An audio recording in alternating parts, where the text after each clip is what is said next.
Okay, so guys, welcome back to the lecture number 3 of chapter Cell, the fundamental unit of life.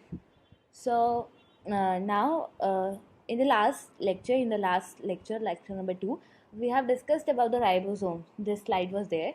Ribosomes in the this we have discussed the full slide. ये पूरी slide अपन discuss कर चुके थे. इसमें एक point था. There ये वाला. हाँ. Subunits 50S and 30S, which represents together to form 70S prokaryotic ribosomes. अगर आप अपन इसका डायग्राम देखें तो ये अपना 50S राइबोसोमल यूनिट है और ये अपना 30S राइबोसोमल यूनिट है. इन दोनों को अगर कंबाइन करेंगे तो ये अपना 70S राइबोसोमल या कंप्लीट राइबोसोम जिसको कहते हैं तो वो बन रहा है. तो आप ये दो अलग अलग डायग्राम देख सकते हैं इसमें. ये 50S और एक ये 30S वाला. जो 30S है वो नीचे कॉम्बिनेशन में आता है, जो 50S है वो ऊपर कॉम्बिनेशन में आता है. यही लिखा है इसमें. 70S prokaryotic ribosome is formed. Okay, और ये प्रोकैरियोट में प्रेजेंट रहते हैं. अब जो प्रोकैरियोट है उसमें बस एक ये लास्ट टॉपिक बच गया था, इंक्लूजन बॉडी. तो अपन इसको अभी कंप्लीट कर लेंगे तो ये अपना प्रोकैरियोट यहाँ पे ख़त्म हो जाएगा. अगर इंक्लूजन बॉडीज़ की बात करें तो अपन ने जैसे कि इसका डायग्राम देखा था प्रोकैरियोटिक सेल का, इसमें आपको इंक्लूजन बॉडीज़ दिख रही थी, जैसे कि ये इस डायग्राम में आपको ये दिख रही है, ये अलग वाला में, ये इंक्लूजन बॉडीज़ है. ये होती क्या है, इनका फंक्शन क्या है, ये अभी अपन इस स्लाइड पे देखेंगे. तो inclusion body reserve material in prokaryotic cell are stored in the cytoplasma in the form of inclusion bodies. जो रिज़र्व मटेरियल्स हैं, रिज़र्व फूड मटेरियल्स हैं, कोई भी मटेरियल है जो कि एक सेल ने अपने रिजर्वेंस में रखा है, किसके अंदर रखा है, साइटोप्लाज्म में रखा है बेसिकली. तो जिस फॉर्म में रखा है उसको अपन बोलते हैं inclusion bodies. These are not bounded by any membrane system and lie free in the cytoplasm. और जैसे कि इस डायग्राम में देखा आपने कि कोई भी इसमें बाउंड्री नहीं है. ये इंक्लूजन बॉडी है तो इसमें कोई भी बाउंड्री नहीं है. पूरे देखिए ये भी रहा है, तो ये फ्रीली घूमते हैं पूरे साइटोप्लाज्म में. अब आगे बात करें तो these are not bounded by. अब ये क्या क्या हो सकते हैं, देखो, फॉस्फेट ग्रैन्यूल्स हो सकते हैं और ग्लाइकोजन ग्रैन्यूल्स हो सकते हैं, साइनोफाइसिन हो सकते हैं. Okay, gas vacuoles are found in blue, green and purple and green photosynthetic bacteria. Gas vacuoles होते हैं जो कि इंक्लूजन बॉडीज़ में ही आते हैं. वो पाए जाते हैं बेसिकली 3 चीज़ों में. किस में, एक होता है blue, green, purple and green photosynthetic bacteria. 3 type के बैक्टीरिया में पाए जाते हैं, blue, green, purple and green photosynthetic bacteria. ये एग्जाम्पल्स हैं जिसमें गैस वैक्यूल्स पाए जाते हैं. अब इसी के साथ अपना ये जो है प्रोटिस्टा वाला पार्ट, प्रोकैरियोट वाला पार्ट, ये कंप्लीट हो गया है. इसके बाद अपन यूकैरियोट स्टार्ट करेंगे. ओके, तो अब अपन स्टार्ट करते हैं यूकैरियोट्स के बारे में. ओके, सो यूकैरियोटिक सेल, इसमें आपको मतलब बहुत ज़्यादा रिटन वर्क दिख रहा होगा, पर अपना जो मेन फोकस है वो एक ही चीज़ समझाने पर है कि बेसिकली यूकैरियोटिक सेल होते क्या हैं. तो eukaryotic cell are those cells which possess an organized nucleus with a nuclear envelope. जैसे पिछली बार मैंने प्रोकैरियोट में पढ़ा था कि प्रोकैरियोटिक सेल वो थे जिनके पास वेल डेवलप्ड न्यूक्लियर मेम्ब्रेन नहीं थी. ये वो सेल्स होते हैं यूकैरियोटिक सेल्स जिनके अंदर वेल डेवलप्ड ऑर्गेनाइज्ड न्यूक्लियस होता है और न्यूक्लियर एनवेलप भी होता है. यूकैरियोट में क्या क्या होते हैं, प्रोटिस्टा, प्लांटाe, एनिमले एंड फंजाई. देखिए इसमें बेसिकली अगर अपन देखें तो 3 चीज़ आती है. 5 किंगडम क्लासिफिकेशन होता है, that is Monera, okay, protista, fungi, Plantae और एनिमलिया. ओके, अब इसमें जो ये मोनेरा है ना, सिर्फ यही एक किंगडम है जो कि प्रोकैरियोट्स में आता है. बाकी ये जो 4 किंगडम है ना, चारों की चारों यूकैरियोट्स में आते हैं. ओके, ये चारों की चारों किस में आते हैं, यूकैरियोट्स में आते हैं। अब बाकी ये जो मोनेरा है ये प्रोकैरियोटिक सेल में आता है। ओके अब मोनेरा में अगर आप इसके और डिटेल क्लासिफिकेशन की बात करेंगे जो कि अपन एनिमल किंगडम में करेंगे, इसके और भी क्लासिफिकेशन होते हैं जैसे आर्की बैक्टीरिया, यू बैक्टीरिया और जो बैक्टीरिया जो हॉट स्प्रिंग्स में रहते हैं और बहुत सारे क्लासिफिकेशन हैं, टाइप्स हैं, तो वो अपन फर्दर डिस्कशन जो है वो अपन एनिमल किंगडम में क्लासिफिकेशन में देखेंगे। ओके तो बेसिकली मोनेरा में प्रोकैरियोट्स ही आते हैं जैसे कि बैक्टीरिया।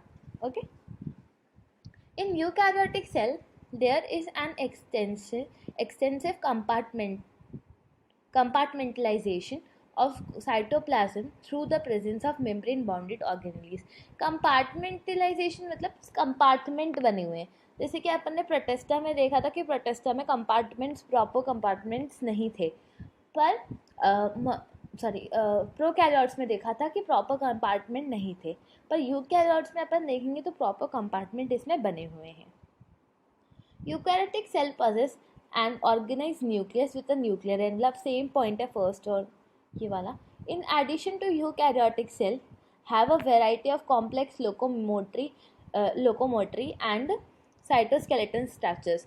ये बेसिकली देखा जाए ना तो ये कैरेक्टरिस्टिक्स हैं इसकी यूकैरियोटिक सेल की, जो अपन आगे चल के पढ़ेंगे इस पॉइंट को।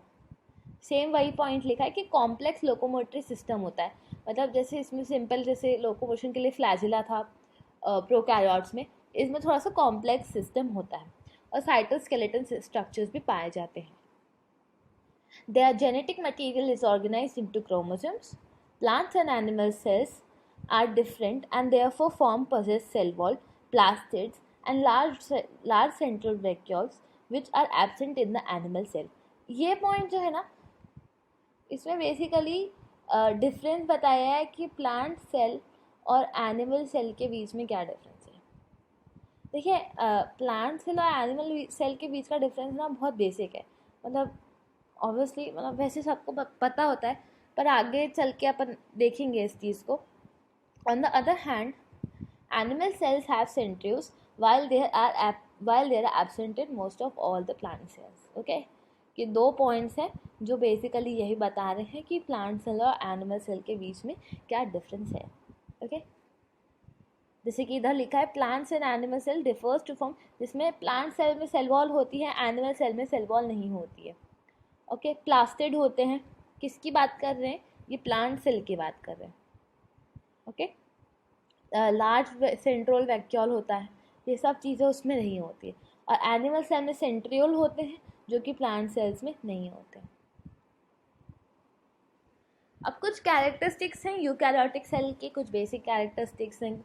सम of the important characteristics of eukaryotic cell, जैसे पहला है साइटोस्केलेटन स्ट्रक्चर, दूसरा है मेम्ब्रेन बाउंडेड ऑर्गेनेलीज और लास्ट वाला है organisation of genetic material into chromosomes.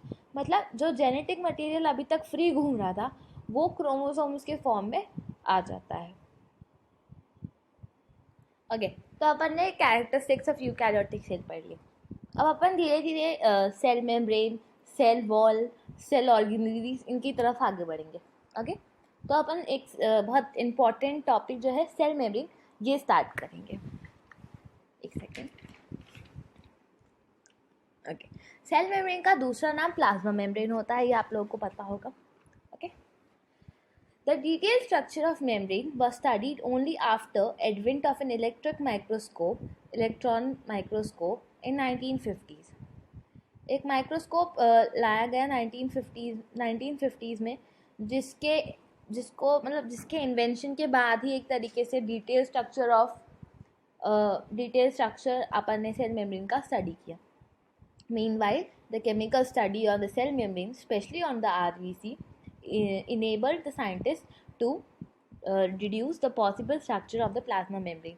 अपन ने RBCs पे बहुत सारी स्टडीज़ की जिसकी वजह से अपन को प्लाज्मा मेम्ब्रेन की जो भी पॉसिबल स्ट्रक्चर्स हैं वो देखने को आए। अब देखें ये बहुत ही पहले एक काम करते हैं, ये पढ़ लेते हैं फिर अपन उधर जाएंगे, तो क्योंकि अपन पढ़ लेंगे ना तो अपन को डायग्राम देखने में आसानी होगी, या साथ साथ ही देख लेंगे। ओके तो स्टार्ट करते हैं यहाँ से। These studies showed that the cell membrane is the main composed of lipids and proteins। जो सेल मेम्ब्रेन है उसका मेन कंपोनेंट दो हैं। देखिए ये आपको प्रोटीन्स दिख रहे हैं, एक तो है ये प्रोटीन्स, दूसरे हैं ये लिपिड्स। ओके, ये दो जो हैं ये इसके मेन कंपोनेंट है। The major lipids are phospholipids that are arranged in bilayer. देखिए आपको फॉस्फोलिपिड्स यहाँ पे दिख रहे होंगे, यही लिपिड्स जो कि फॉस्फोलिपिड्स जो हैं वो दो लेयर में अरेंज होते हैं। ओके,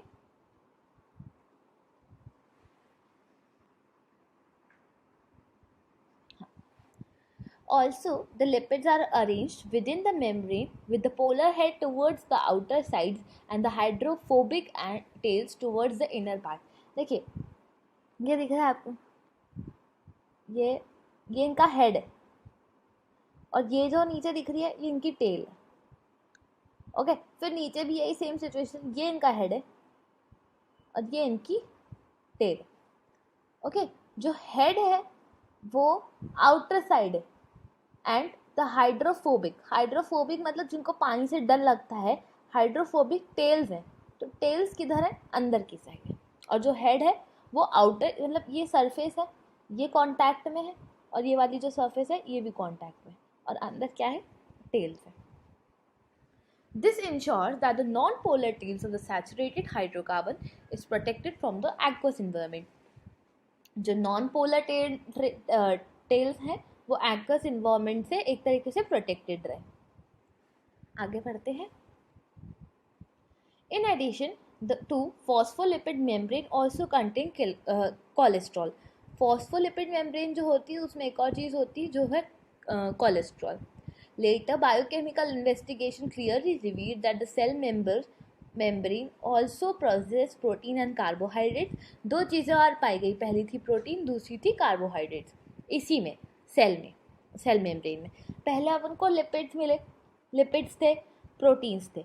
लिपिड्स जो थे ना वो मेजरली कौन थे, फॉस्फोलिपिड्स थे। कौन से लिपिड्स थे, फॉस्फोलिपिड्स। ओके, फिर अपन ने इसके स्ट्रक्चर में देखा कि जो हेड है वो सरफेस पे है, मतलब आउटर साइड है, ये आउटर साइड है और ये भी आउटर साइड है, और टेल जो है वो इनर साइड में रेजिस्ट करती है, क्योंकि ये जो है ना टेल ये बेसिकली हाइड्रोफोबिक है, मतलब उसको पानी से डर लगता है, फोबिया है उसको, तो वो अंदर की तरफ है। और देखिए इसी में आप देख सकते हैं यहाँ पे आपको कोलेस्ट्रॉल भी दिख रहा होगा, तो लेटरली कोलेस्ट्रॉल और लिपिड्स भी पाए गए। प्रोटीन्स, कोलेस्ट्रॉल तो ठीक है, फिर प्रोटीन्स और कार्बोहाइड्रेट्स भी पाए गए। The ratio of the protein and the lipids very considerably in the different types of cells. जो रेशियो है इन दोनों चीज़ों का, प्रोटीन और लिपिड्स का, ये वेरी करता है डिफरेंट सेल टाइप्स में। In human beings the membrane of the erythrocyte has approximately 52% of protein and 40% of lipids. ये आपको याद रखना है कि जो प्रोटीन का और लिपिड का रेशो है वो है अपना 52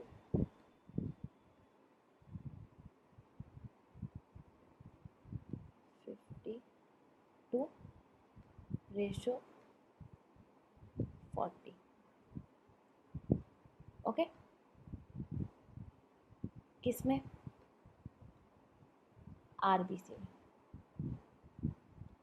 एरिथ्रोसाइट्स आरबीसी होता है ना, क्यों परी, एरिथ्रोसाइट्स आरबीसी होता है ना, तो क्या होता है,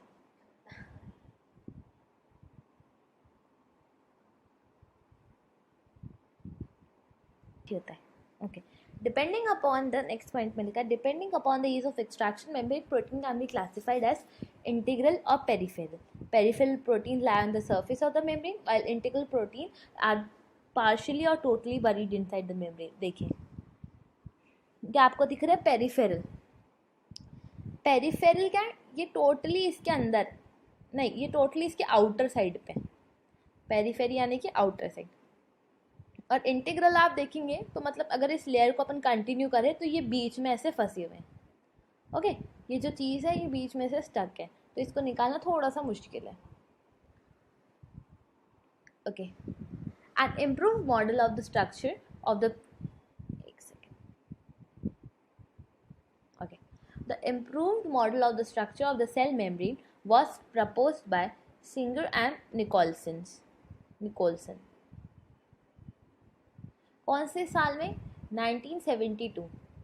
widely accepted as fluid mosaic model. जो अपन ने पिक्चर देखी वो फ्लूइड मोज़ैक मॉडल की थी. According to this, the quasi-fluid nature of lipid enables lateral movement of the protein within the overall bilayer. जो क्लासी फ्लूइड है नेचर, जो लिपिड्स का नेचर है एक तरीके से, इसमें आपको लिपिड्स दिख रहे होंगे, यही कहीं ना कहीं मूवमेंट में हेल्प करवाता है प्रोटीन्स के. बायलेयर है तो बायलेयर में प्रोटीन्स का मूवमेंट कहीं ना कहीं करवाना पड़ेगा, तो उसके लिए कहीं ना कहीं लिपिड का क्वासी फ्लूइड जो है वो हेल्प करता है, मतलब जो नेचर है उसका वो हेल्प करता है. This ability to move within the membrane is measured as fluidity. ये सारे के सारे एनसीईआरटी के पॉइंट्स है, तो प्लीज़ थोड़ा सा फोकस होके मतलब ध्यान में रखते हुए पढ़ेंगे, क्योंकि यही एग्जैक्ट कॉपी लाइंस हैं एनसीईआरटी की. अगर आप देखें तो अपन एकदम लाइन से चल रहा है, क्योंकि एक भी पॉइंट एनसीईआरटी, एक दो पॉइंट्स मेरे भी हैं, पर अगर एनसीईआरटी के पॉइंट्स मिस हो जाते हैं तो फिर प्रॉब्लम आती है.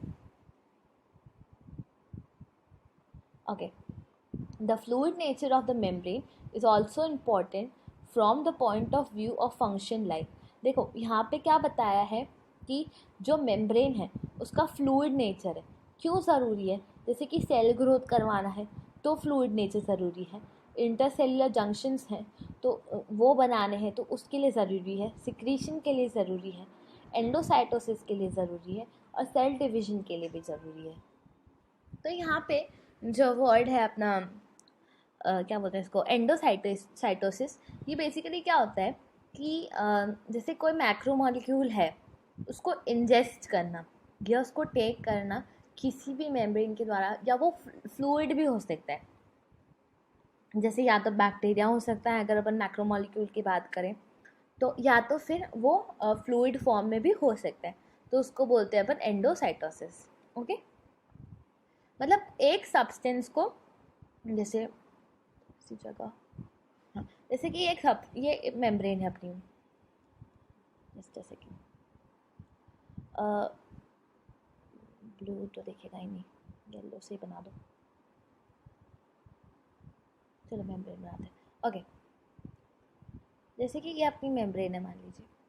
ओके, अब जैसे यहाँ पे कोई भी मैक्रो मॉलिक्यूल या कुछ भी आ रहा है तो वो ये लेगी. सेल वॉल जो है, सेल मेम्ब्रेन जो है, ये सेमी परमिएबल होती है, तो अब ये मटेरियल इसके अंदर जाएगा कैसे भी करके. तो ये जो प्रोसेस होती है इसको अपन क्या नाम देते हैं, इसी सेम प्रोसेस को अपन नाम देते हैं एंडोसाइटोसिस. ओके, लिख देती हूँ यहाँ पे, कोशिश करूँगी मैं लिखने की.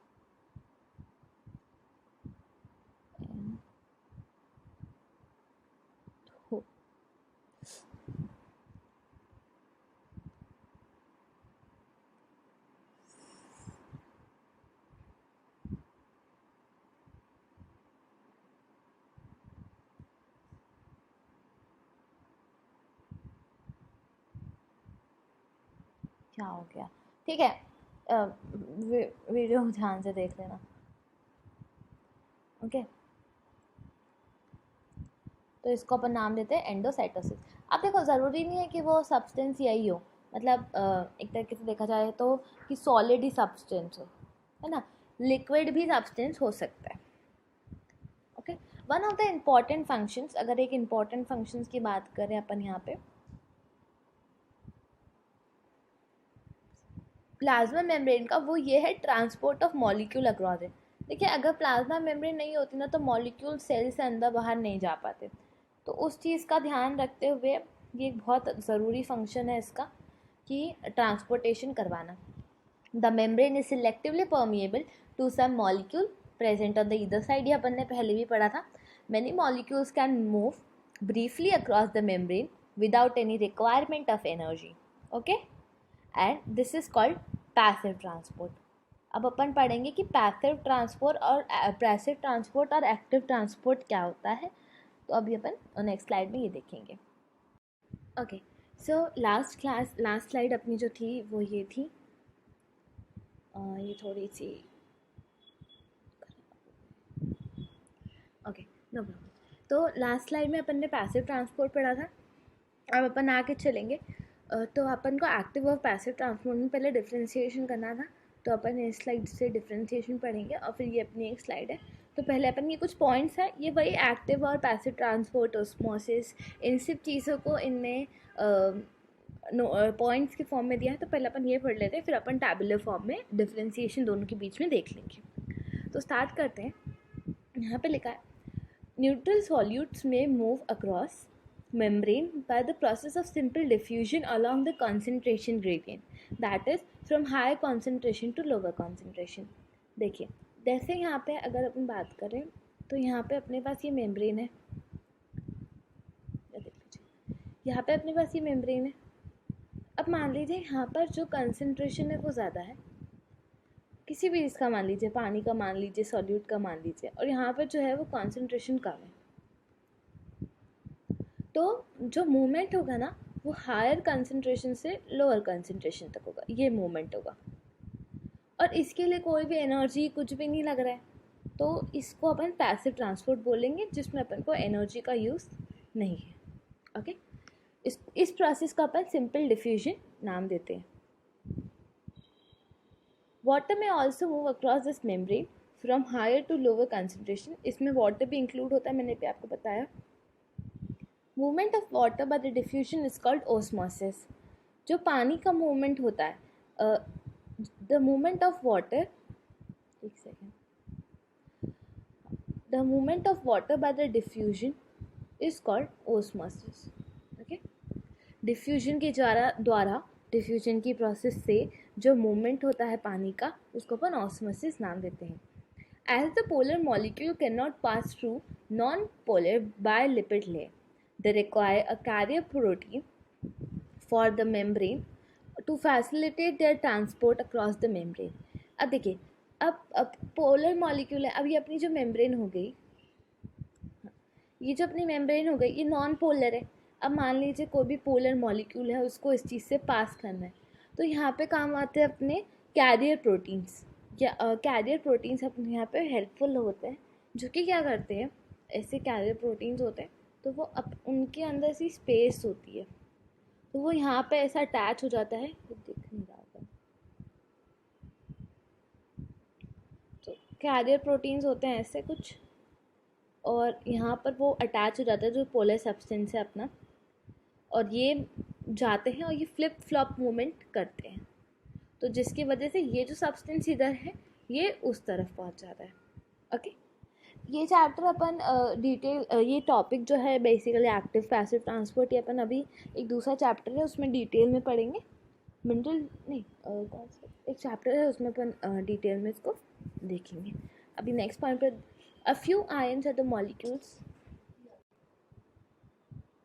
ओके, तो अब इसमें ये अपन पॉइंट पढ़ रहे थे, as the polar sorry, as the polar molecule cannot pass through the non-polar lipid bilayer, they require carrier protein from the membrane to facilitate their transportation across the membrane। Okay, ये अपन ने पढ़ा कि carrier protein की अपन को requirement होती है, ताकि अपन जो नॉन पोलर सब्सटेंस, जो पोलर सब्सटेंस है वो नॉन पोलर लिपिड बायलेयर से पास कर सके। A few ions or molecules are transported across the membrane against the concentration gradient। ये देखिए, ये मान लीजिए यहाँ पे अपना कंसंट्रेशन ग्रेडियंट ज़्यादा है और यहाँ पे अपना कंसंट्रेशन ग्रेडियंट कम है, तो अब ये जो ट्रांसपोर्ट होगा ना, इसमें अपन को एटीपी लगेगी, मतलब लोअर कंसंट्रेशन से लेकर हायर कंसंट्रेशन तक जो ट्रांसपोर्ट होएगा ना, उसमें आपको एनर्जी लगेगी। Such transport is an energy dependent process in which ATP is utilise. इसमें अपन को क्या लग रही है, एटीपी यूटिलाइज हो रही है। इसके एग्जाम्पल्स हैं Na+ और K+ पंप। ओके, अब इस स्लाइड में डिफ्रेंसिएशन देख लेते हैं। तो active transport pumps molecule through the cell membrane against the concentration gradient.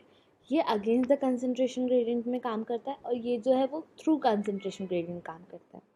Utilises, इसमें एटीपी लगती है, इसमें एटीपी नहीं लगती है। Endocytosis, exocytosis, excretion of the substance into the blood streams, ये सब एक्टिव ट्रांसपोर्ट के टाइप है। डिफ्यूजन, फैसिलिटेटेड डिफ्यूजन, ओस्मोसिस, ये सब अपने, ये उसमें आएगा ट्रांसपोर्ट इन प्लांट्स में, डिटेल में पूरा एक एक चीज़। ये पैसिव ट्रांसपोर्ट के टाइप्स हैं. Allow molecule to pass through the cell membrane, disturbing the equilibrium established by the diffusion. Okay. The dynamic equilibrium of the water, nutrients, gases and the waste are maintained between the cytosol and the extracellular nucleus. जो cytosol है, cytosol मतलब cell के अंदर की बात कर रहे हैं, ये चीज़, इसको अपन नाम देते हैं साइटोसोल, ये सेल पूरा. ओके. और इसके जो बाहर वाला इन्वायरमेंट है, ये बाहर वाला इन्वायरमेंट हो गया. ओके. तो इसके बीच में एक बैलेंस, एक इक्विलिब्रियम, एक वो मेंटेन करके रखता है. Ions, large protein, complex sugar and cells are transported.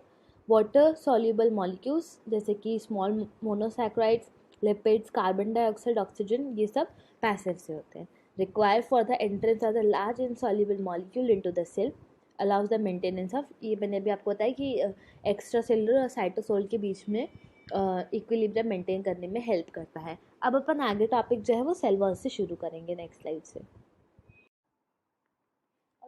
तो सेल वॉल से स्टार्ट करते हैं. तो सेल वॉल के कुछ पॉइंट्स हैं, अपन इसको पढ़ेंगे, देखेंगे क्या एग्जैक्टली सेल वॉल होती है. चलो शुरू करते हैं. A non-living rigid structure is called cell wall that forms an outer covering of the plasma membrane of fungi and plants. मतलब पहला पॉइंट जो इस चीज़ में बताया है वो ये है कि ये जो सेल वॉल है ये नॉन लिविंग है, मतलब लिविंग सब्सटेंस से नहीं बनी है और रिजिड स्ट्रक्चर है. ओके.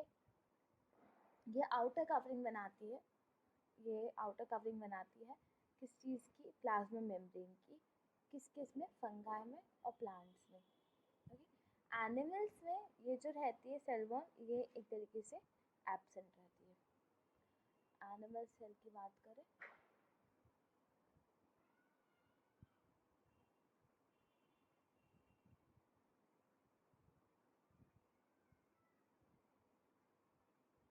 ये नहीं होती है. Okay. Cell wall. Okay. Cell wall not only gives the shape to the cell and protects the cell from its mechanical damage and infections. एक second. Okay. The cell wall not only gives shape to the cell and protects it from the mechanical damage.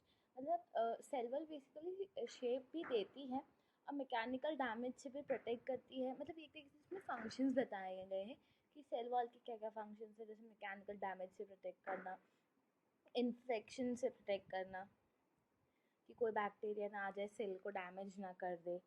It also helps in cell to cell interaction and provide barriers to the undesirable macromolecule. मतलब ये ना cell to cell interaction, जैसे कि ये एक cell है और ये इसकी सेल वॉल है. ये सेल वॉल एक दूसरे सेल से कनेक्टेड रहेंगी, तो इससे क्या होता है कि सेल टू सेल एक दूसरे का इंटरेक्शन होता रहता है. ये किसकी वजह से होता है? सेल वॉल की वजह से. और अनडिजायरेबल मैक्रोमोलेक्यूल जो भी हैं, जो नई ज़रूरत में हैं, उनको ये लोग इसको ये ब्लॉक कर देती है. ओके. आगे बढ़ते हैं. Next point. algae have cell wall made up of cellulose, galactans, mannans and minerals like calcium carbonate, while other plant it consists of cellulose, hemicellulose, pectin and protein. Actually इसमें ये बताया कि जो फंगाई की cell wall है और जो plants की सेल वॉल है, उनका कंपोजिशन क्या है. जैसे अगर अपन फंगाई की सेल वॉल की बात करें तो फंगाई की सेल वॉल में कौन कौन आ रहा है? सबसे पहले अपना आ रहा है सेलुलोज, फिर अपना रहा है ग्लैक्टिन्स, फिर अपना रहा है मैनन्स और फिर अपना रहा है मिनरल्स. मिनरल्स में बहुत सारे कैल्शियम कार्बोनेट, जैसे कि एक आएगा FCGMM. ओके. ये फंगाई कंपोजिशन. अगर प्लांट्स की कंपोजिशन की बात करें तो प्लांट्स की कंपोजिशन में अपने कौन कौन आ रहा है? सबसे पहले आ रहा है सेलुलोज. ओके. सेलुलोज का आधा हेमी सेलुलोज. ओके. पेक्टिन और प्रोटीन्स. ओके. Okay.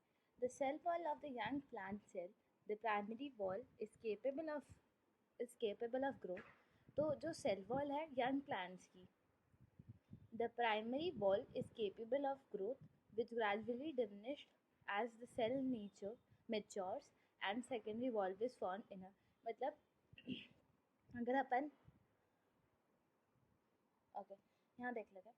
तो अगर अपन एक यंग प्लांट की बात कर रहे हैं तो उसमें ये जो वॉल है ये आपको दिखोगी young plant primary wall is capable of growth. ये मान लीजिए आपकी, सॉरी ये थोड़ा सा हल्ला हो रहा है क्योंकि दिवाली का टाइम है तो एक्चुअली लेट भी बहुत हो गया है, पता नहीं लोग कब बंद करेंगे, सॉरी फॉर द डिस्टर्बेंस। मैं वापस रिपीट कर देती हूँ कि मान लीजिए ये यंग प्लांट की स्टेम है, तो ये जो मतलब सेल वॉल है तो ये जो है ये प्लाज्मा मेम्ब्रेन है।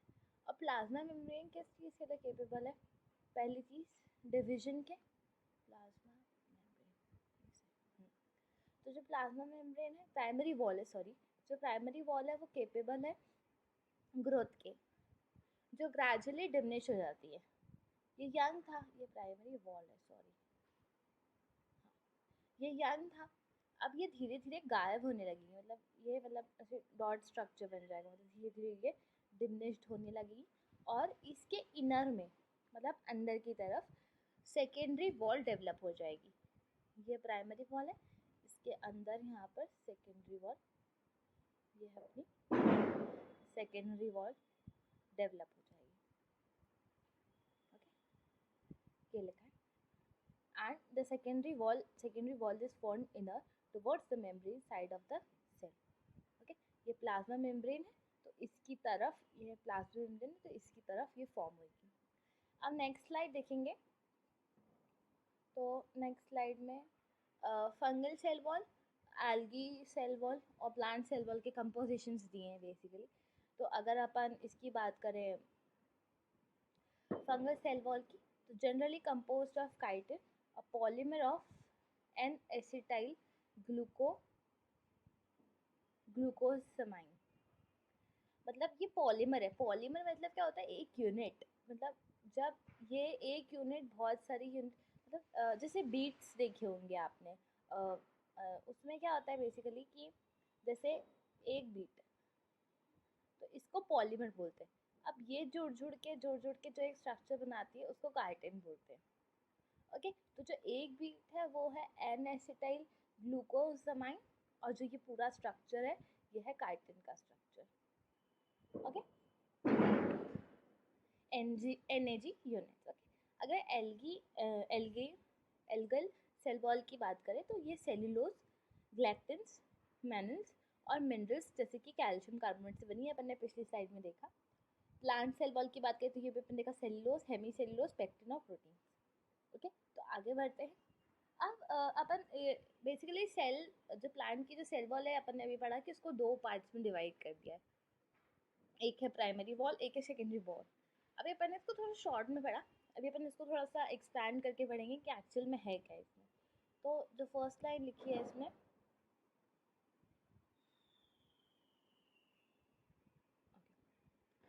तो cell wall in plants is consist of two region. जो सेल वॉल है वो दो रीजन्स में, दो रीजन होते हैं एक सेल वॉल के, एक होता है प्राइमरी सेल वॉल, एक होता है सेकेंडरी वॉल।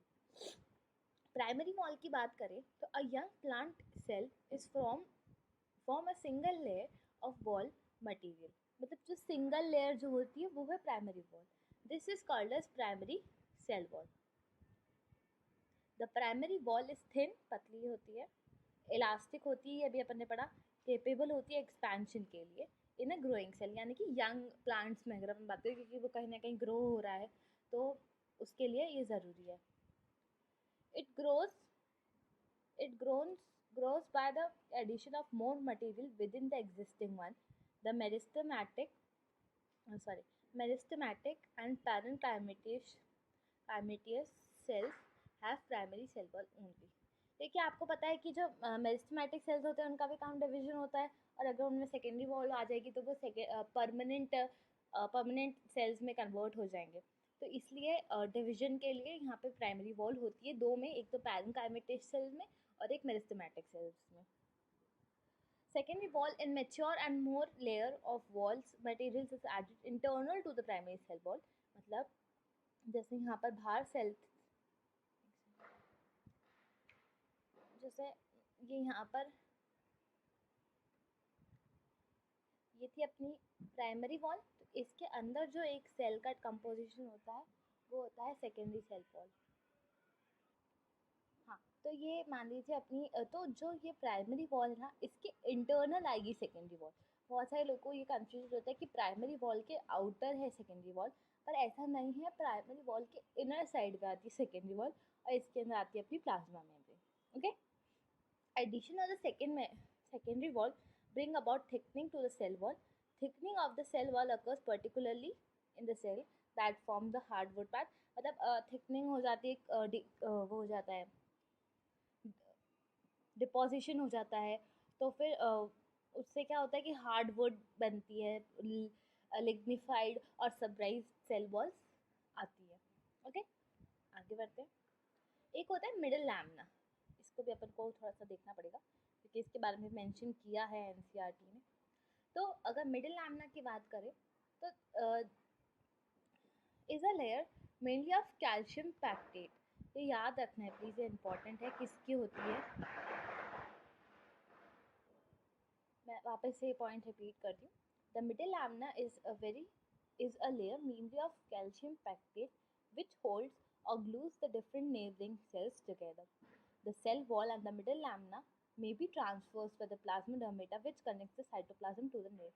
ये जो plasmadermata है ना, ये अपन अभी नेक्स्ट स्लाइड में देखेंगे। अभी इस पॉइंट पे अपन ध्यान देंगे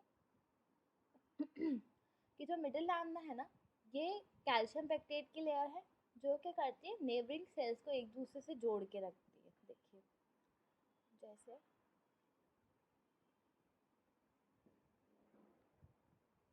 ये एक सेल है, ये दूसरा सेल, तो ये क्या, ये जो ये दिख रहा है बीच का पार्ट जो इन दोनों को आपस में जोड़ रखा है वो मिडिल लैमिना है। ओके,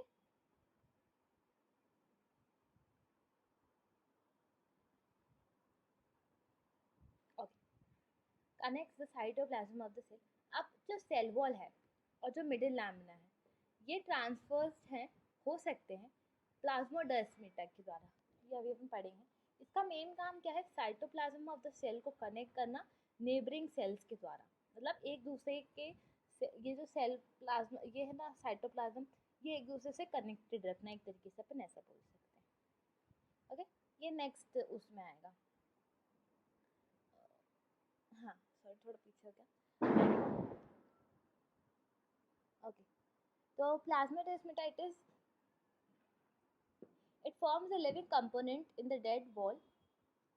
ये एक लिविंग कंपोनेंट है, इस चीज़ का ध्यान रखें।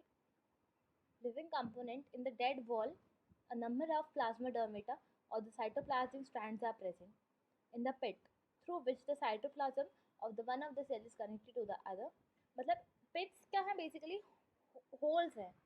मतलब जो पिट्स हैं वो एक दूसरे को कनेक्ट करने के लिए एक होल्स टाइप बने हुए हैं। मतलब जैसे कि मान लीजिए ये एक सेल है, इसके बीच में थोड़ी सी गैपिंग है, मैंने आपको बहुत बड़ा करके बताया पर ये बहुत माइन्यूट सी गैपिंग है, इसको पिट्स बोलते हैं। अब पिट्स सिंपल हो सकते हैं, सिंपल मतलब जो रेगुलर है, मतलब जिनका थिकनिंग डायमीटर जो है वो रेगुलर है। और बॉर्डर पिट भी हो सकते हैं। बॉर्डर पिट क्या होते हैं, जिसमें फ्लास्क शेप या ट्रैकिया शेप गैप्स बने। तो प्लाज्माडर्मेटा ये पिट्स में प्रेजेंट होते हैं बेसिकली, जिससे साइटोप्लाज्म एक दूसरे के कॉन्टैक्ट में रहता है। These are lined by a plasma membrane containing fine tubules called desmotubules। मतलब अब जो ये पिट है, ओके, अब इसके अंदर एक मेम्ब्रेन होगी ऑब्वियसली। ओके, उस मेम्ब्रेन जो प्लाज्मा मेम्ब्रेन जो है, इसमें ट्यूब्स होते हैं, छोटे छोटे माइन्यूट ऐसे ट्यूब्स बने होते हैं, जिसको अपन बोलते हैं डेस्मोटिब्यूल्स। क्या बोलते हैं, डेस्मोटिब्यूल्स। ओके, सो अब अपन एक डायग्राम देखेंगे तो इसमें अपन को चीज़ें क्लियर हो जाएंगी, जो भी चीज़ें अभी अपन ने पढ़ी समझी वो क्लियर हो जाएंगी। ओके, तो पहले अपन यहाँ पर देखेंगे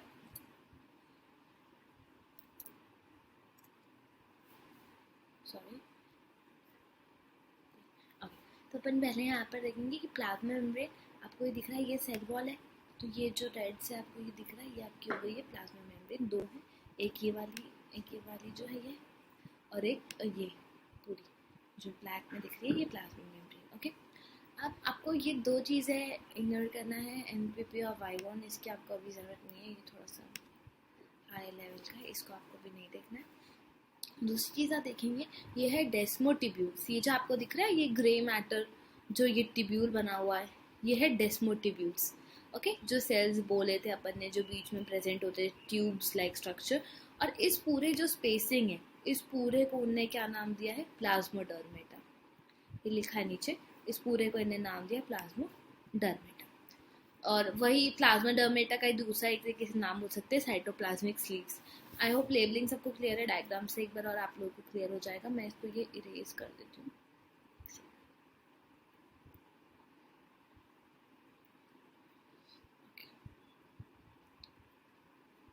सारे हटा देते ना।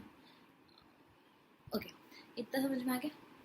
अब अपने पिट्स रह गया है, पिट्स पढ़ लेते हैं, पिट्स क्या होते हैं। तो अगर पिट्स की बात करें तो the cell wall is not uniform in thickness. What because at certain places secondary wall is not laid down and thickness areas are called pits. मतलब क्या होता है, कहीं यूनिफॉर्म नहीं है, जो अपनी सेल वॉल है वो यूनिफॉर्म नहीं है। कहीं पर थिक एरियाज हैं, कहीं पर थिकन्ड एरियाज हैं, कहीं पर थिन एरियाज हैं। तो जो थिकन्ड एरियाज हैं उनको अपन क्या नाम देते हैं, पिट्स नाम देते हैं। यहाँ पे स्पेस है, pits of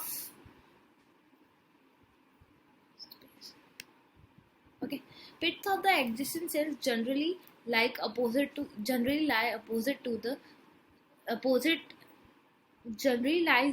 each other to form the pair of pits.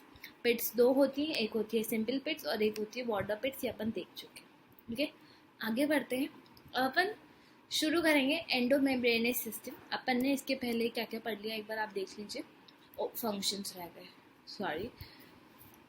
तो cell wall serves many function. Cell wall से बहुत सारे फंक्शंस होते हैं, जैसे कि पहला ये, it maintains the shape of the cell, ये सबको पता है।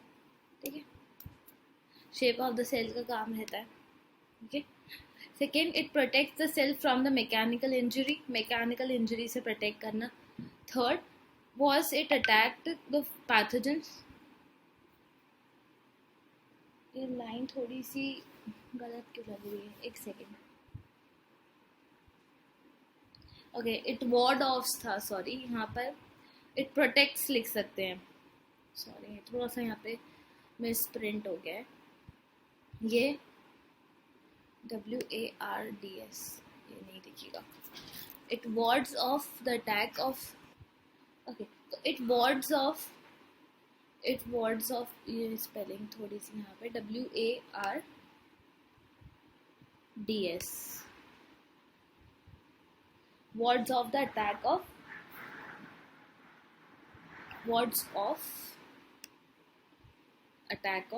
pathogens like virus and bacteria. Fourth, it allows the material to pass in and out of the cell. Fifth, it helps the cell in cell interaction and provides value to the undesirable macromolecules. ये वही points है, मतलब वही जो अपन ने भी points पढ़े ना, वही पॉइंट्स है, बस बेसिकली अपन ने उनको उसमें पॉइंट्स में कर दिया है। ओके, इसके पहले अपन ने प्लाज्मा मेम्ब्रेन पढ़ी थी, एक्टिव पैसिव ट्रांसपोर्ट पढ़ा था, सेल मेम्ब्रेन पढ़ी थी। अब अपन चलते हैं आगे की तरफ, जो कि है आपका endomembranes system. Okay, endomembranes system की अगर अपन बात करें तो एंडोमेम्ब्रेनस सिस्टम मतलब एंडोमेम्ब्रेनस सिस्टम ऐसा सिस्टम है जो कोऑर्डिनेट करता है एक दूसरे से, मतलब कोऑर्डिनेट मैनर्स में जो काम करते हैं उसको एंडोमेम्ब्रेनस सिस्टम बोलते हैं। इसमें कौन कौन आता है, पहला आता है ER एंडोप्लाज्मिक रेटिकुलम, दूसरा आता है अपना गोल्गी कॉम्प्लेक्स, लाइसोसोम्स आते हैं इसमें, वैक्यूल्स आते हैं इसमें, गोल्गी कॉम्प्लेक्स और ER। Since the function of mitochondria, cytoplasm and perioxysomes are not coordinate with the above component, so they are not considered a part of the endomembranous system. अब यहाँ पे अपन ने देखा कि ये तो आते हैं, पर जो माइटोकॉन्ड्रिया है, साइटोप्लाज्म है, क्लोरोप्लास्ट है, सॉरी, पेरिऑक्सिसोम्स हैं, ये एक दूसरे से ये एक दूसरे से रिलेटेड नहीं है, तो जिसकी वजह से इसमें ये नहीं आते, एंडोमेम्ब्रेनस सिस्टम में ये नहीं आते, ये इंक्लूड नहीं करे जाते। चलो, एंडोप्लाज्मिक रेटिकुलम ईआर से स्टार्ट करते हैं, आसान है, सिंपल सा टॉपिक है।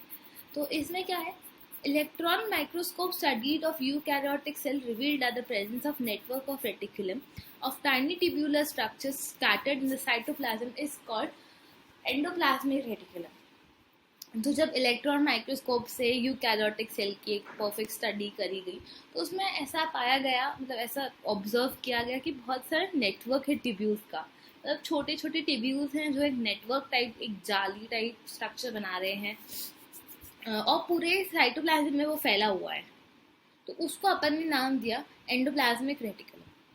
एंडोप्लाज्मिक रेटिकुलम जो है ना, वो दो डिस्टिंक्ट कंपार्टमेंट्स में डिवाइडेड है। एक है ल्यूमिनल और दूसरा है एक्स्ट्रा ल्यूमिनल। ओके, ल्यूमिनल और एक्स्ट्रा ल्यूमिनल ये अभी अपनी नेक्स्ट स्लाइड में आएगा, ये रहा, ये पढ़ ही लेते हैं। चलो, ईआर मतलब यहाँ पे एंडोप्लाज्मिक रेटिकुलम है, वो एक्स्ट्रा सेलुलर स्पेस को दो कंपार्टमेंट में डिवाइड करता है। जैसे ये मान लीजिए ये एक कंपार्टमेंट है और एक कंपार्टमेंट ही, मतलब जैसे ये मान लीजिए ईआर है,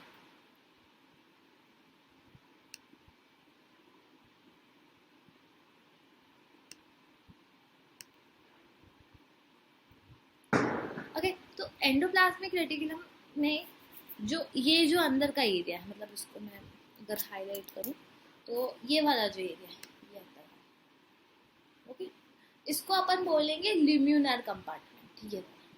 और जो इसके बाहर का एरिया पूरा, मतलब जो अगर एक सेल है, ये अपना मान लीजिए,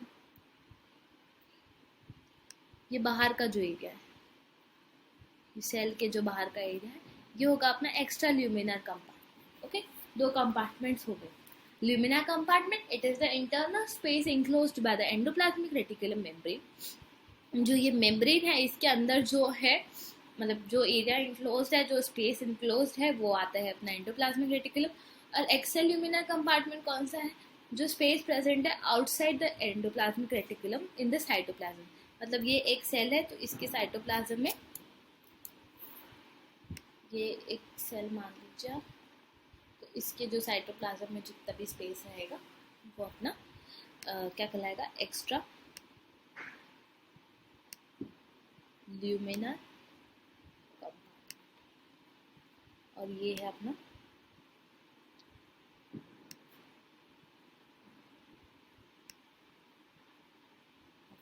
और ये जो है अपना अंदर का, ये है इंटर ल्यूमिनर कंपार्टमेंट। ओके, मतलब ल्यूमिनर कंपार्टमेंट। अब पिछला स्लाइड पे वापस आएंगे। The endoplasmic reticulum offer show ribosome attach to the outer surface. बाहर की सरफेस पे राइबोसोम्स अटैच होते हैं। The endoplasmic reticulum bearing ribosomes on the surface is called rough endoplasmic reticulum. ये इसकी भी एक अलग से स्लाइड बनाई गई है, रफ एंडोप्लाज्मिक आरईआर का और एसईआर की, तो ये भी अपन अलग से पढ़ेंगे। अभी एक छोटा सा बेसिक आइडिया ले लेते हैं कि बेसिकली अपन को आगे चल के पढ़ना क्या है। तो ये जो दो टॉपिक आपको यहाँ पे दिख रहे हैं, ये दो अभी अपन नेक्स्ट स्लाइड में जाके देखेंगे। ओके, पढ़ लेते हैं। In the absence of ribosomes appears smooth and they are called smooth endoplasmic reticulum. ये आप लोगों को पता है कि अगर इस चीज़ पर, एंडोप्लाज्मिक रेटिकुलम पे राइबोसोम्स का प्रेजेंस है, तो वो हो जाता है आरईआर, मतलब रफ एंडोप्लाज्मिक रेटिकुलम। सॉरी, लिखना बहुत मुश्किल है। ओके, और अगर वो स्मूथ है सरफेस, मतलब कोई राइबोसोम्स प्रेजेंट नहीं है, तो उसको अपन बोलते हैं SER, smooth endoplasmic reticulum. RAR is frequently observed in the cell activity involved in protein synthesis and secretion। मतलब जो रफ एंडोप्लाज्मिक रेटिकुलम है, उसकी मेन जो एक्टिविटी है वो है प्रोटीन सिंथेसिस, मतलब प्रोटीन का सिंथेसिस करना, ये सब उसमें आएगा। प्रोटीन सिंथेसिस एंड सिक्रीशन, दो काम। ये भी अपन आगे चल के इसका प्रॉपर पॉइंट वाइज अपन देखेंगे कि क्या इसके फंक्शंस और कैसी इसकी वर्किंग है। They are extensive and continuous with the outer membrane of the nucleus. ये लोग मतलब अगर अपन एंडोप्लाज्मिक रेटिकुलम पर देखेंगे तो ये कंटिन्यूअस मेम्ब्रेन मतलब रहता है, मतलब जैसे ये अपना न्यूक्लियस है ना, तो इसके बाहर ये मतलब जैसे ये अपना न्यूक्लियस है,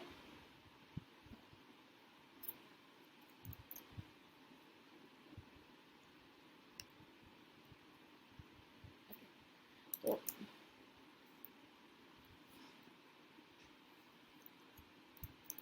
जैसे ये अपना न्यूक्लियस है, तो इसके बाहर से आपने देखा होगा ऐसा स्ट्रक्चर आता है, इसी को अपन एंडोप्लाज्मिक रेटिकुलम नाम देते हैं थोड़ा सा। वो यही बोल रहा है कि the outer membrane of the nucleus से ये स्टार्ट हो जाते हैं और कंटिन्यूअस रहते हैं।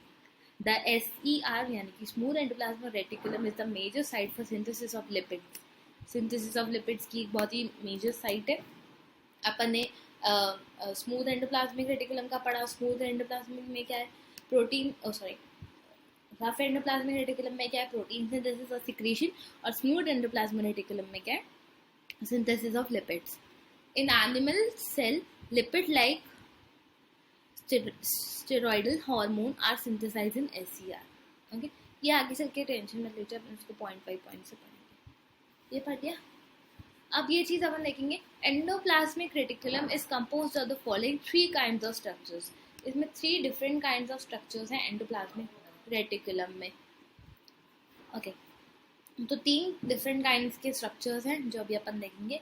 कौन कौन से? पहला है अपना क्रिस्टेनी, जो भी आप प्रोनाउंस करते हैं, ट्यूब्यूल्स और वेसिकल्स। ओके, अगर अपन क्रिस्टेनी से स्टार्ट करें तो ये लॉन्ग होते हैं, फ्लैटेंड पैरेलल सैक लाइक। एक काम करते हैं, मतलब उसकी पिक्चर थोड़ी सी देख लेते हैं, तो फिर अपन को ये चीज़ ज़्यादा अच्छे से समझ में आ जाएगी। ओके, सो अपन ये डायग्राम देख लेंगे, फिर अपन इसकी थ्योरी साथ साथ ही पढ़ते चलेंगे, ताकि तो दोनों चीज़ें इनको अपन आपस में रिलेट कर सके। ओके, तो क्रिस्टेनी के बारे में सबसे पहला चीज़ जो लिखा है कि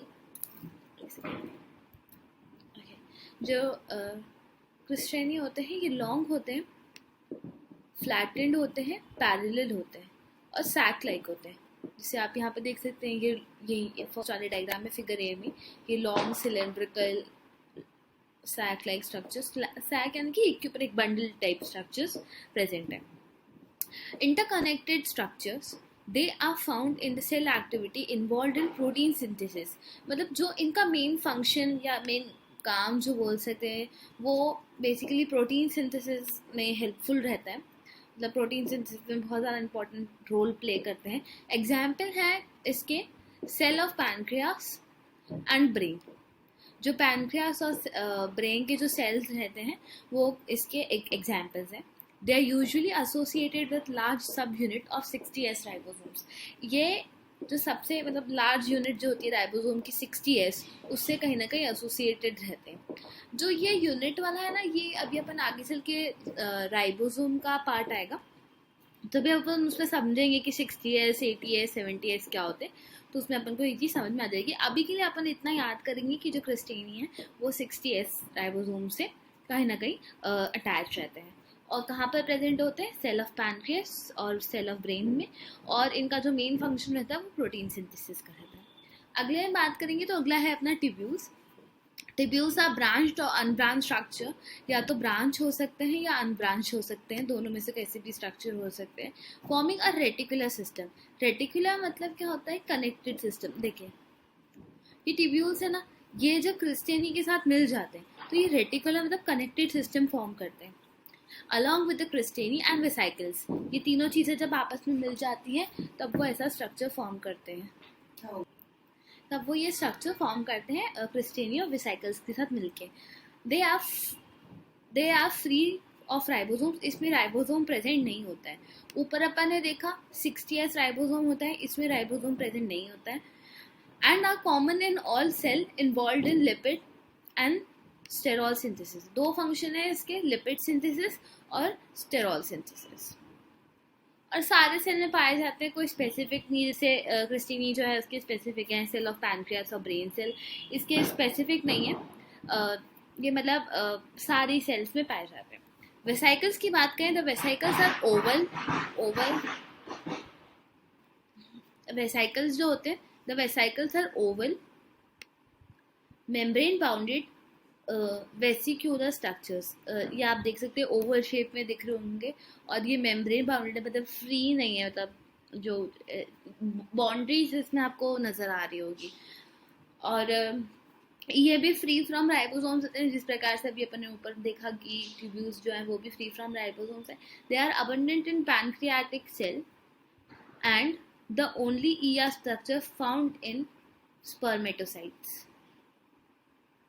मतलब स्पर्मेटोसाइट्स में जो एंडोप्लाज्मिक रेटिकुलम है उसका सिर्फ वेसाइकल पार्ट ही प्रेजेंट रहता है, और जो तीनों चीज़ें हैं वो प्रेजेंट नहीं रहती है। और पैनक्रियाटिक सेल में भी ये बहुत ज़्यादा अमाउंट में पाए जाते हैं। तो ये तीन चीज़ें अपन ने पढ़ ली है। मेन पॉइंट्स याद रखने, जैसे क्रिस्टिनी में पहला लॉन्ग होते हैं, ये आप देख के एक बार आप इमेज याद कर लेंगे तो आपको इस चीज़ में प्रॉब्लम नहीं आएगी। दूसरी चीज़ इसमें आप ये देख सकते हैं कि प्रोटीन सिंथेसिस में पाए जाते हैं, और इसके दो एग्जाम्पल्स हैं, सेल ऑफ पैनक्रियास और cell of brain. They are usually associated with large unit, 6CS की राइबोसोम की लार्ज यूनिट होती है। दोनों में ट्यूब्यूल और वेसाइकल्स में राइबोसोम्स प्रेजेंट नहीं होते हैं। ट्यूब्यूल्स का जो फंक्शन है वो बेसिकली लिपिड और स्टेरॉल सिंथेसिस में है, और वेसाइकल दो जगह मेन बहुत ज़्यादा पाए जाते हैं। पहला है अबंडेंट पाए जाते हैं पैनक्रियाटिक सेल में, और दूसरी चीज़ स्पर्मेटोसाइट में सिर्फ वेसाइकल्स ही पाए जाते हैं। ओके, आगे बढ़ते हैं। On the basis of presence और एब्सेंस ऑन, ये 2 बार आ गया, I am so sorry guys. ये एक्चुअली क्या हुआ है, ये प्रिंटिंग टाइपिंग एरर हो गया। इतना हटा, ये इतना नहीं है ना, एक second. On the basis of presence or absence of ribosomes on the surface of endoplasmic reticulum, they are of two types। मतलब राइबोसोम्स अगर प्रेजेंट है तो वो RER हो जाता है, यानी कि रफ एंडोप्लाज्मिक रेटिकुलम हो जाता है, और राइबोसोम्स अगर एब्सेंट है तो वो स्मूथ एंडोप्लाज्मिक रेटिकुलम हो जाता है।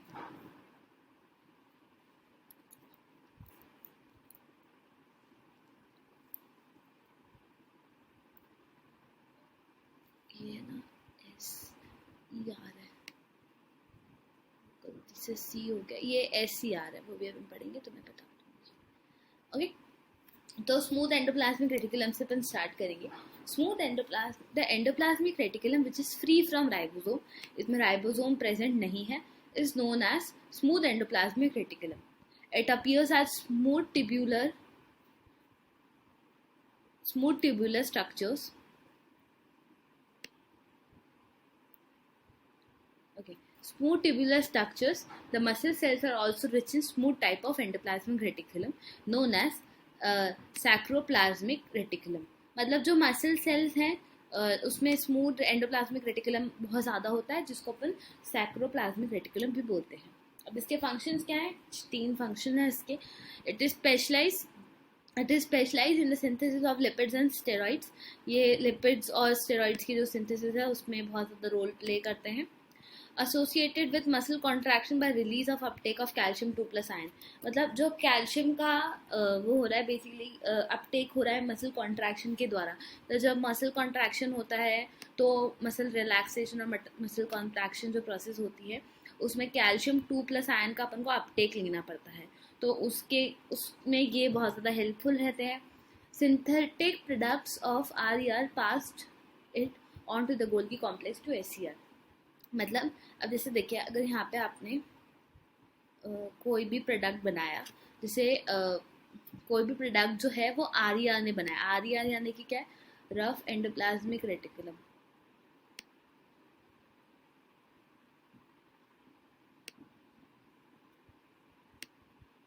तो ये जो प्रोडक्ट बना है ना, तो ये प्रोडक्ट आगे चले जाएगा, मतलब पास ऑन टू, इस प्रोडक्ट को गोल्गी अपैरेटस तक पहुंचाना है कैसे भी करके, ठीक है, गोल्गी कॉम्प्लेक्स तक अपन को पहुंचाना है।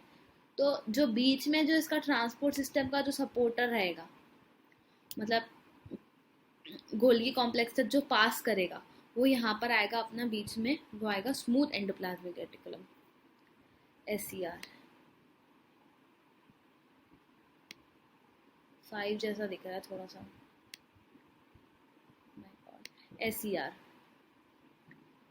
Okay sorry. अब रफ एंडोप्लाज्मिक रेटिकुलम के बारे में बात करेंगे। The endoplasmic reticulum bearing ribosomes on its surface is called RER। ऐसा एंडोप्लाज्मिक रेटिकुलम जिसपे राइबोसोम्स प्रेजेंट है, मतलब जिसमें राइबोसोम्स हैं, उसको अपन क्या बोलेंगे? RER। It gives rough granular appearance. क्या हो जाता है कि इसमें अपीयरेंस ऐसा आ जाता है राइबोसोम्स के कारण कि वो रफ लगने लगते हैं।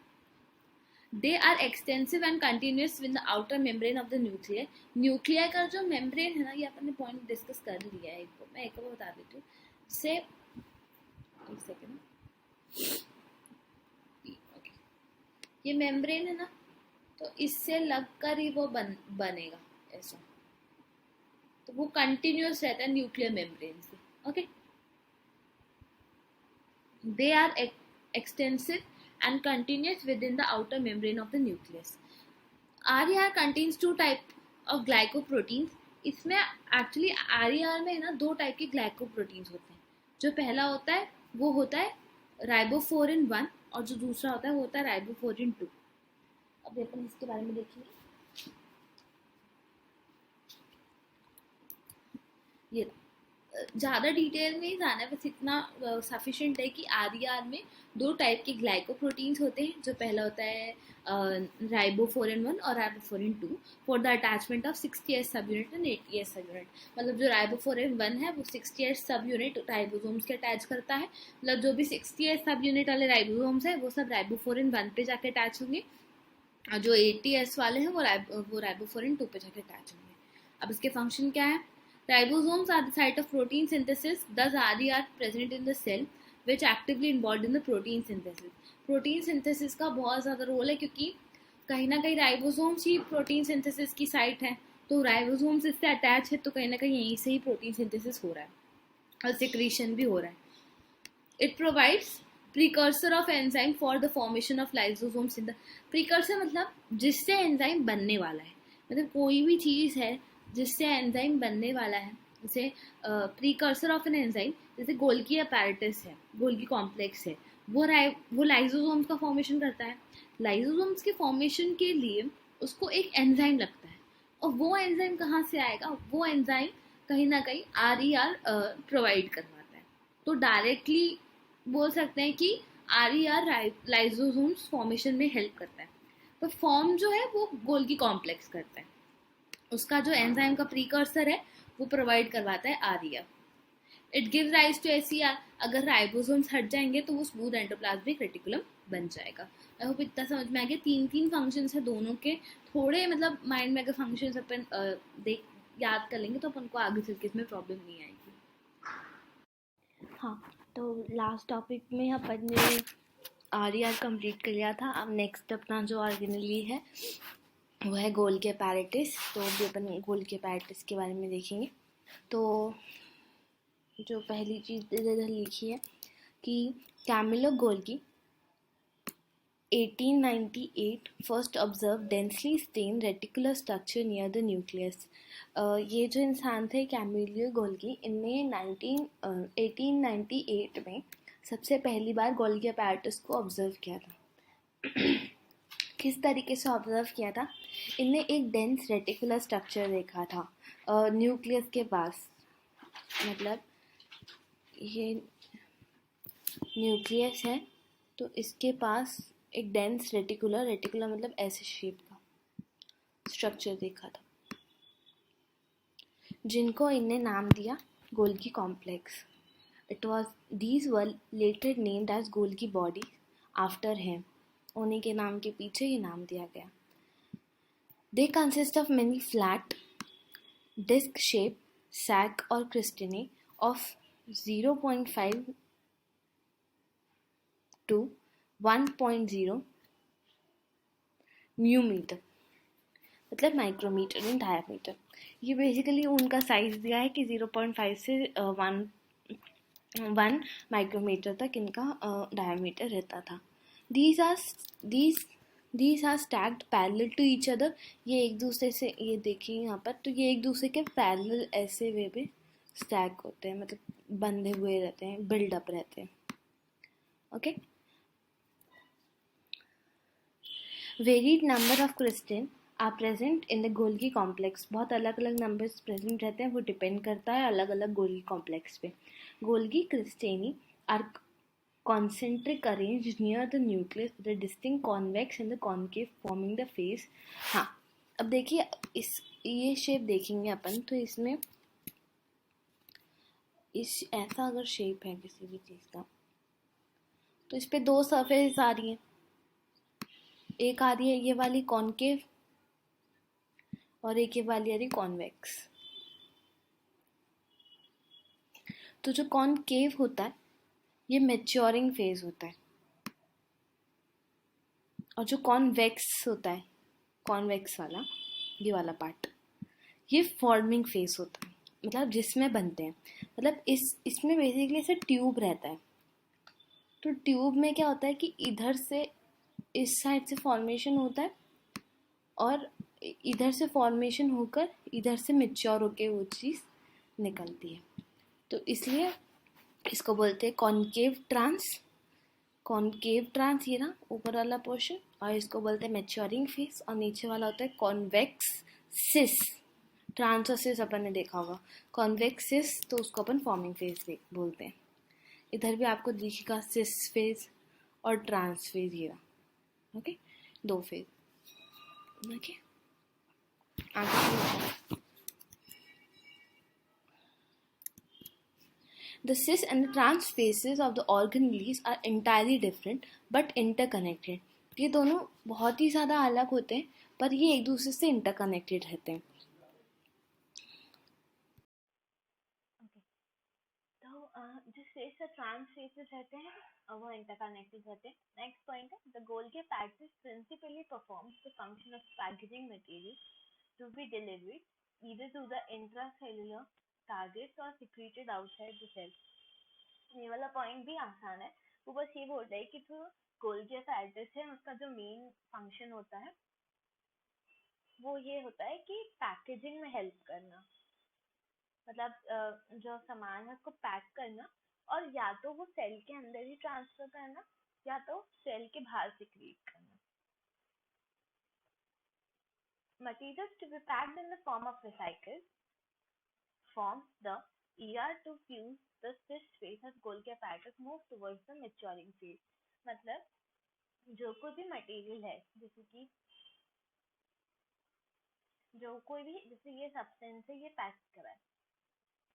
ओके, तो इसको अपन रिसाइकल की फॉर्म में पैक करते हैं ईआर में.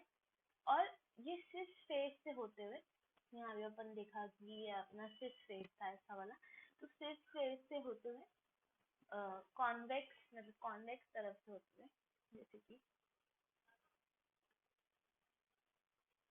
ऐसा गोल्गी कॉम्प्लेक्स का अपन एक एक वो दिया है पार्ट, पैक में से एक पार्ट.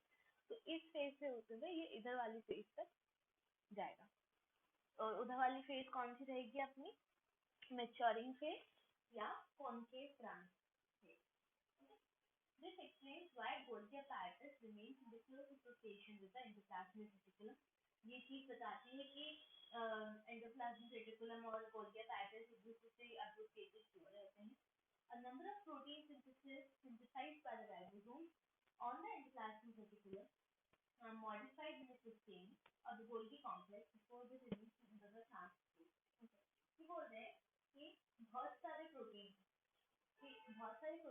जो कि राइबोसोम के द्वारा सिंथेसाइज किए जाते हैं, जो कि राइबोसोम के द्वारा सिंथेसाइज किए जाते हैं एंडोप्लाज्मिक रेटिकुलम पर, वो मॉडिफाई होते हैं क्रिस्टेनी. तो क्रिस्टेनी जो है गोल्गी कॉम्प्लेक्स का वो आगे चल के मॉडिफिकेशन का काम करते हैं रिलीज करने से पहले. मतलब जो ट्रांस फेज है मतलब ये वाला फेज है, ये वाला जो फेज है ये रिलीज करवाएगा तो उससे पहले क्रिस्टेनी में भी मॉडिफाई होता है.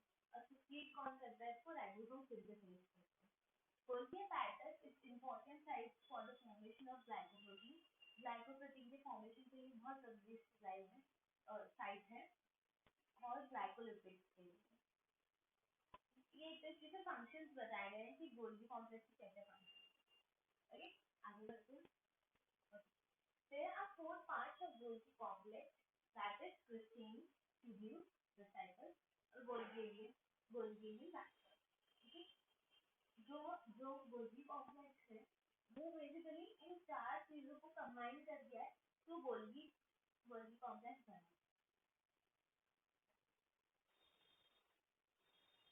पहले अपन शुरू करते हैं क्रिस्टल. ये फ्लैट फैट लाइक स्ट्रक्चर्स होते हैं जो अपन पढ़ चुके हैं. थोड़ा सा अपन इसको शेप में और फॉर्मेट में पढ़ते हैं. ओके. फ्लैट लाइक स्ट्रक्चर होते हैं जो कि एक के ऊपर एक यूजुअली प्रेजेंट होते हैं. 7 to 8 नंबर होते हैं.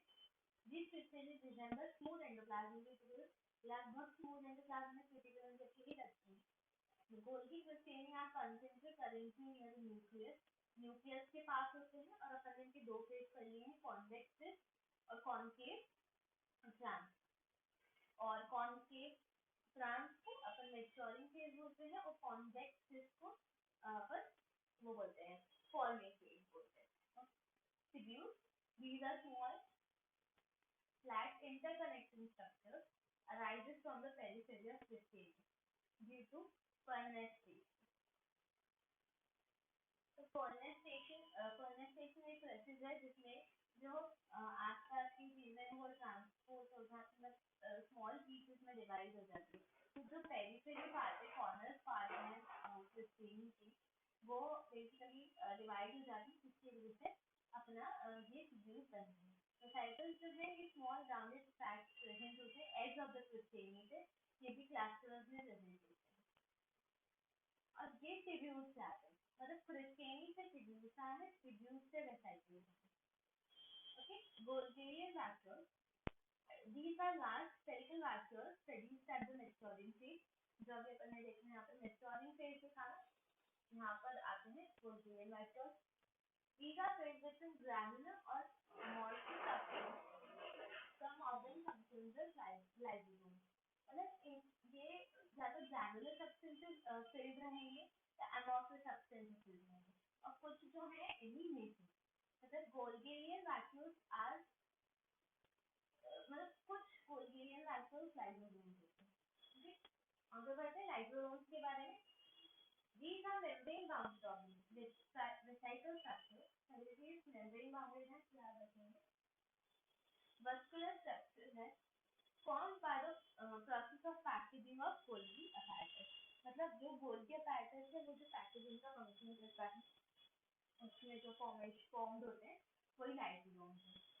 The isolated lysosome recycle has been found to be very rich in almost all type of hydrolytic enzymes. मतलब इसमें हाइड्रोलिटिक जो एंजाइम है वो बहुत ज्यादा पाए जाते हैं.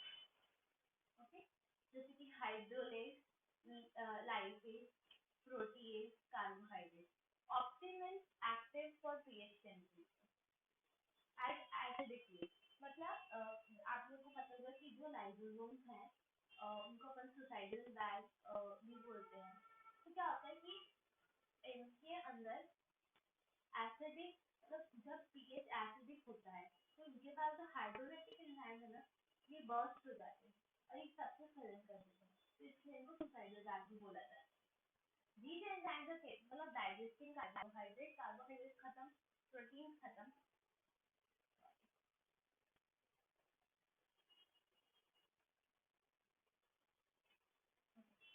कार्बोहाइड्रेट खत्म, प्रोटीन खत्म, लिपिड खत्म, न्यूक्लिक एसिड खत्म. तो एक तरीके से पूरा सेल खत्म. लाइसोसोम जो है वो पॉलीमॉर्फिज्म शो करते हैं. पॉलीमॉर्फिज्म मतलब क्या है, बहुत सारे अलग अलग फॉर्म है जैसे एक है primary lysosome, secondary lysosome, residual lysosome और ऑटोफैजिक या वैक्यूलर लाइसोसोम. ओके. तो अब आगे बढ़ते हैं. इतना सबको आसान ही है. पहला पॉइंट ये कि मेम्ब्रेन बाउंडेड है. दूसरी चीज पैकेजिंग जो होती है गोल्गी apparatus के द्वारा उसी से ये फॉर्म होते हैं. हाइड्रोलिटिक एंजाइम्स में बहुत ज्यादा रिच होते हैं. ऑप्टिकल मतलब एक्टिव एसिडिक पीएच होता है ना तो उसके लोग एक्टिव हो जाते हैं और इनके पास कैपेबिलिटी होती है कार्बोहाइड्रेट, प्रोटीन, लिपिड्स और न्यूक्लिक एसिड को डाइजेस्ट करने की. पॉलीमॉर्फिज्म शो करते हैं जिसमें प्राइमरी, सेकेंडरी, रेसिड्यूल और ऑटोफैजिक लाइसोसोम आते हैं. आगे बढ़ते हैं वैक्यूल्स के बारे में। तो vacuoles is a membrane bounded space found in cytoplasm. Okay, vacuole membrane bounded है और साइटोप्लाज्म में स्पेस में पाया जाता है। इट कंटेन्स वाटर, इसमें क्या क्या पाया जाएगा?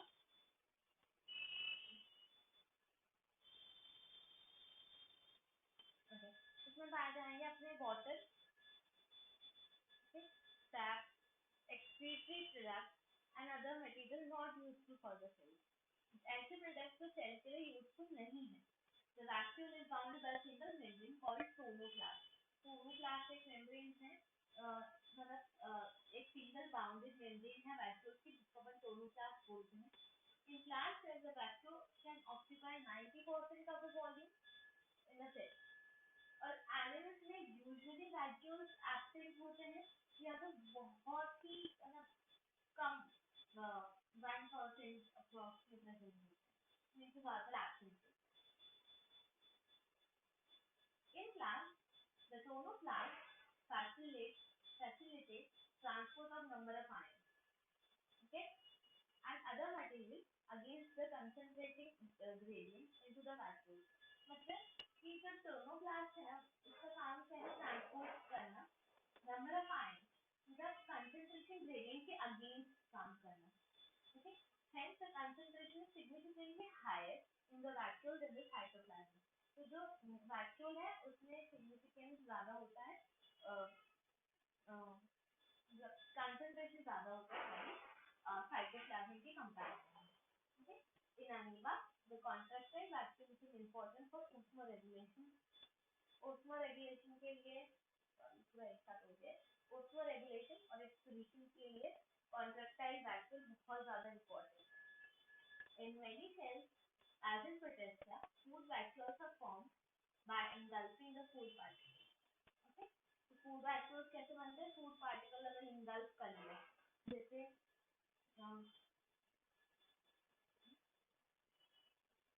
जैसे यहाँ पे food particles हम इसको किसी vacuole ने किसी से engulf कर लिया, तो ये ऐसे food vacuole बनते हैं। Okay? Types of vacuole अभी बताएंगे। Okay, so vacuoles का लास्ट टॉपिक। तो टाइप्स ऑफ vacuoles, मतलब ये लास्ट स्लाइड है ना, ये इसमें अपन ने कंबाइन में पढ़ लिया है। तो बस एक बार थोड़ा सा अपन तीन टाइप्स के होते हैं। पहला होता है contractile vacuole, food vacuole, gas vacuole. Contractile vacuole जैसा भी अपन ने पढ़ा कि अमीबा में होता है, एक्सक्रीशन में हेल्पफुल रहता है कि जो कोई मटेरियल एक्सक्रीट आउट करवाना है तो वैक्यूल के अंदर डाल दो, फिर वो वैक्यूल ऐसे कैसा इजेक्ट कर दो, तो ऐसा हो जाएगा। अगर फूड वैक्यूल की बात करें तो in many cells, as in Protista, the food vacuole are formed by engulfing the food particle। मतलब प्रोटेस्टा में क्या होता है कि अभी बताया पिछले स्लाइड में कि वो जो फूड है उसको अपन ने इनगल्फ कर लिया, तो फूड पार्टिकल को इनगल्फ कर लिया तो एक वैक्यूल बन जाता है जिसको वो नाम देते हैं फूड वैक्यूल। अगर गैस वैक्यूल की बात करें तो इसको सूडो वैक्यूल भी बोलते हैं क्योंकि ट्रू वैक्यूल्स नहीं होते हैं, मेम्ब्रेनलेस होते हैं और प्रोकैरियोट्स में पाए जाते हैं बॉयंसी प्रोवाइड करने के लिए। क्योंकि क्या होता है कि जैसे खाली वैक्यूल है,